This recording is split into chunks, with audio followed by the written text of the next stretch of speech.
Imagine standing on the 11th fairway at TPC Sawgrass. You've played 54 holes of near-flawless golf, 3 shots clear of the entire field. The tournament is yours to lose. The crowd knows it. Your caddy knows it. Even the wind, rolling off that dark Florida lake, seems to whisper your name. Ludvig Åberg, the 54-hole leader by 3 shots at the Players' Championship, was not just leading. He was dominating. The Golf News net 2 bogeys. That's all he'd posted in 3 days. He was playing like a machine wearing a Swedish flag. He was playing like a man who had already accepted the trophy in his mind. And then, in the span of 2 holes, everything that had been carefully constructed over 4 days of brutal, precise, pressure-soaked golf came apart. Shot by shot, stroke by stroke, until the tournament he was supposed to win was handed, not to the player in second, not to the player in third, but to a man who just 5 months ago had never won anything bigger than a mid-tier event in Greensboro, North Carolina. Cameron Young hit the shot of his life on the 18th hole of TPC Sawgrass, a 375-yard drive, the longest ever recorded on that hole since the ShotLink era began in 2004. NBC Sports, and with that, a story that had begun with one man's coronation ended with another man's resurrection. This is the 2026 Players' Championship, and it was one of the most stunning final rounds professional golf has ever produced. If you've been following the PGA Tour this season and want breakdowns like this delivered straight to you, hit subscribe. We do this every single week. The week leading into the Players' Championship already felt electric, and not entirely for the right reasons. On Wednesday morning, PGA Tour CEO Brian Rowlap laid out 6 broad themes for where the tour is headed. In a room packed with roughly 1,100 people, many of them on the tour's payroll, others representing players, media, and major corporations. Golf the tour is contracting. Fewer events. Smaller season. Bigger cities. The future schedule would carry somewhere between 21 and 26 events, roughly 12 to 15 fewer than the tour runs now.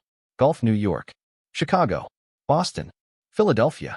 The tour is chasing prime time, chasing market share, and betting its future on scarcity.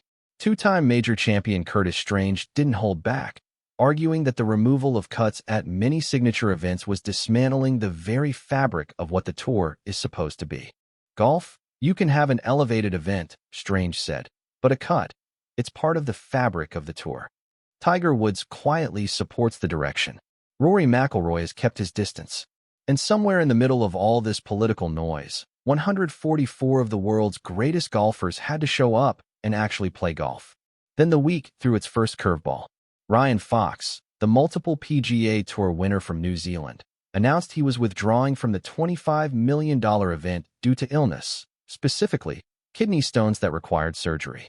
Golf Magic devastated to miss out, he posted from a hospital bed. Hours later, former Open champion Colin Morikawa withdrew from the event after just 1 hole, tweaking his back. Yardbarker 2 favorites, gone before the tournament had even found its rhythm. And then, and this is the part that made the entire golf world stop scrolling, a man shot and killed 2 people in a drugstore parking lot near TPC Sawgrass, then escaped onto the golf course itself, forcing officials to delay opening the fan gates before the 3rd round as a precaution. Essentially, sports fans had already lined up at 7:30 in the morning. They received word at 7:20 a.m. that the gates wouldn't open until 9. That's just rude, one fan posted online. The Players' Championship had barely started, and it was already a clown show, at least in the eyes of an increasingly frustrated crowd. If you've ever shown up somewhere ready for something great, only to feel like the whole world had other plans, drop a comment. Because this week at TPC Sawgrass felt exactly like that. But once the golf actually started, the noise fell away. Ludvig Åberg began steadily enough in the final round, keeping the chasing pack at bay over the opening holes. After 10 holes, he still led by 2, 1 birdie, 1 bogey, and everything looked calm. Golf Monthly the Swede was measured. Methodical. The kind of player who seems to slow time down when the rest of the field is sprinting. Michael Thorbjornsen, his playing partner and the overnight second-place man, had a disastrous quadruple bogey as early as the 4th hole Golf Monthly and was effectively finished before the back 9 had even started. But Aberg didn't need to worry about Thorbjornsen. He needed to worry about what was creeping up on him from behind. Matt Fitzpatrick had started the final round 5 strokes off the lead, but came out blazing hot. Birdies on 3 of the first 4 holes, posting putts of 12 feet, 3.5 feet, and 7 feet on holes 1, 2, and 4.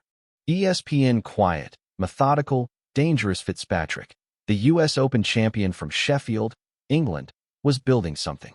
And further back in the field, Cameron Young was doing what Cameron Young has always done, making it look easy, waiting for someone else to make a mistake. Then came the 11th hole. From 267 yards, with a 7-wood, Aberg badly sliced his approach into the water on the right, leading to a bogey 6. ESPN players miss shots. That's golf. One mistake doesn't define a round. But then came the 12th. Aberg hooked his tee shot into the water on the left, leading to a double bogey 6. ESPN back-to-back water balls. Back-to-back gut punches. In the space of 2 holes, his 3-shot lead had evaporated. "It got away from me quick there," he said afterward, voice flat. "Yeah, it was just poor swings. Just poor swings." That's the sentence. Imagine holding everything you'd worked for all week in the palm of your hand, and then watching it slip through your fingers on 2 swings that you knew, even as you made them, were wrong. This is the moment in every champion's story where you find out what they're actually made of. And Aberg found out something hard about himself on Sunday. Have you ever had a moment like that, where everything was in reach, and then one decision changed everything? Because what happened next is what golf does to people. Fitzpatrick seized the moment like a man who had been waiting for exactly this. He hit wedge to tap-in range for birdie on 12, then a tee shot to 4 feet for birdie on 13, moving to 11 under. ESPN he cooled with a 3-putt bogey on 14, but then came right back with a 12-foot birdie on 15 to retake the solo lead. The Englishman, poised, precise, jaw set, was trying to make history. Fitzpatrick was attempting to become the first English golfer to win the Players' Championship. ESPN he had a 1-shot lead with 2 holes to play. His playing partner, Cameron Young, was right there with him, tied at 13 under.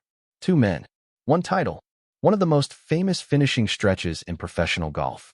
The 17th Island Green. Wind gusting. The crowd around the stadium at a noise level that only exists at TPC Sawgrass in March. Fitzpatrick hit his tee shot to the middle of the green, 30 feet away. Safe. Professional. Exactly what a leader does. PGA Tour, and then Young stood over his ball. Young caught the ridge, the ball rolling out on the baked green to 10 feet. ESPN, he made the birdie putt. "It's so loud on 17, Young said afterward. "You just know all eyes are right there on you, so there's nowhere to hide. And I feel like I stepped up really well." PGA Tour. Tied. 1 hole left. 2 men who play together in the TGL Indoor Simulator League. Teammates, essentially, going head-to-head for $4.5 million and the 5th major. The 18th tee. Young knew this hole. He'd been here the day before and hit it in the water, scrambling for double bogey. He stood over his ball and thought one thing. "The overarching thought is I'm going to hit the best shot of my life right here," he said. NBC Sports, and he did. Young blistered a 375-yard drive down the right side of the fairway, leaving just 98 yards to the hole, the longest drive ever recorded on the 18th at TPC Sawgrass. NBC Bay Area Fitzpatrick went right. Pine straw. Trees. He was forced to pitch just short of the green, and then chipped to 8 feet, needing to make it to force a playoff. ESPN. He missed. "I just about fell apart," Young said of the final tap-in. "I couldn't get my line to point anywhere near the hole, and I went and hit it anyway." NBC Sports. The ball went in, and the scoreboard froze at 13 under 275. Cameron Young, a player who had accumulated 7 second-place finishes before his first win, a player once defined by his inability to close, was champion of the 2026 Players' Championship. As the sun set over the stadium course, his 3 children, Henry, John, and Vivian, ran to join him on the 18th green. The 2 boys were distracted by a drone overhead. Vivian was barefoot in her mother's arms. NBC Sports. If that doesn't hit you somewhere in the chest, you might want to check your pulse. Zoom out for a moment. Because what happened this week at TPC Sawgrass was not just about one player winning and another losing. It was a snapshot of the PGA Tour in 2026, a tour rewriting its own rules, shrinking its schedule, chasing new markets, trying to figure out what it wants to be in a world where LIV golf has forced every conversation about golf's future into uncomfortable territory. Just a week earlier at the Arnold Palmer Invitational, 24-year-old Akshay Bhatia made a stunning back-nine surge, 4 consecutive birdies to force a playoff, winning his 3rd PGA Tour title, while the internet exploded over the 50-inch broomstick putter he uses, with dozens of players and commentators debating whether his technique bordered on anchoring. My Golf Spy Bhatia's playing partners said it wasn't close to a violation. Rules officials agreed, but the conversation hasn't stopped. The tour has already implemented 6 rule changes for 2026, including one following the Shane Lowry controversy at the 2025 Open Championship, adjusting penalties for players who inadvertently cause their ball to move without realizing it. Heavy sports, the game is evolving. The rules are catching up. The equipment debates are louder than ever. And then there are the structural questions that won't go away. The tour's new CEO is targeting a 21 to 26 event season, roughly cutting the schedule in half, with Tiger Woods and the Future Competition Committee driving much of the vision behind the scenes. Golf, fewer events, higher stakes, more guarantees that the top 100 players actually show up every week. It's the Premier League model transplanted onto a sport that was built on tradition, state fairs, and local golf communities that have hosted tour events for decades. Curtis Strange called it players running the asylum. Golf others call it the only way the tour survives. The truth, as always, is probably somewhere in between. And the fact that we're having this conversation, loudly, passionately, with real stakes on both sides, means that golf is alive in a way it hasn't been in years. Cameron Young is 28 years old. He needed 94 starts to win his first PGA Tour title. He needed just 10 more to win the Players' Championship. Golf Digest 10 starts. That's it. From can he close to champion in less than a year. He earned $4.5 million and moved to number 4 in the world, a far cry from a year ago when his only goal was to make the Ryder Cup team at Bethpage Black in his home state of New York. NBC Bay Area. And Matt Fitzpatrick, Sheffield's finest, U.S. Open champion. 8 feet from history. He missed. And in golf, 8 feet might as well be 8 miles when the tournament is on the line.